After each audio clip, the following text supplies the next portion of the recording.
วันที่24เมษายน2025อยู่ที่ห้องประชุมปกครองเมืองทับบาทได้จัดกองประชุมแลกเปลี่ยนบทเรียนเสริมสร้างความสัมพันธ์ระหว่างเมืองทับาทแขวงบุรีคำไซ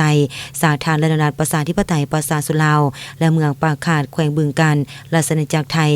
โดยการเป็นประธานร่วมของท่านสวรรค์เพชรจันทวงศ์รองเลขาพรรคเมืองรักษาการเจ้าเมืองทับาทแขวงบุรีคำไซและท่านบุตรทิไซไซภูวนาถเจ้าเมืองปากขาดแขวงบึงกาฬมีบรรดาคณะผู้แทนของสองประเทศเข้าร่วมต่างหน้าคณะผู้แทนทั้งสองประเทศได้ขึ้นรายงานสภาพการโดยย่อของเมืองตนโดยเมืองทับาทเป็นเมืองที่มีประวัติความเป็นมาทางพุทธศาสนามีศิลปะทางด้านวัฒนธรรมอันโดดเด่นมีวัฒนธรรมเป็นเอกลักษณ์อดีงามเป็นต้นแม่นห้อยพระบาทที่มีความหมายความสำคัญทางด้านประวัติศาสตร์วัฒนธรรมมาแต่โดนนานจนได้รับรองเป็นมรดกแห่งชาติในวันที่23มังกร2024ผ่านมา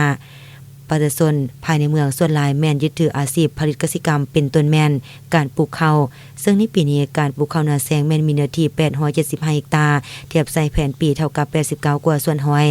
การปลูกพืชฤดูแล้งมีเนื้อที่477เฮกตาร์เท่ากับ35กว่าส่วนห้อย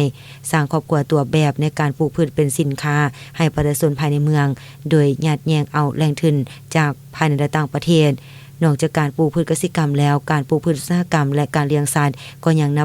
บหลายขึ้นสามารถสร้างรายรับต้นโตให้แก่ประชาชนซึ่งอันผลเด่นก็แม่นการปลูกยางพาราเป็นสินค้าหลังจากนั้นผู้แทนที่เข้าร่วมกองประชุมยังได้พร้อมกันประกอบคำคิดคำเห็นซึ่งกันและกันในเชิงวิชาการเพื่อแลกเปลี่ยนความรู้ขนบธรรมเนียมวัฒนธรรมพื้นบ้านประเพณีทางศาสนาและเรียนรู้การพัฒนาคุณภาพชีวิตตามหลักการเกษตรในชุมชน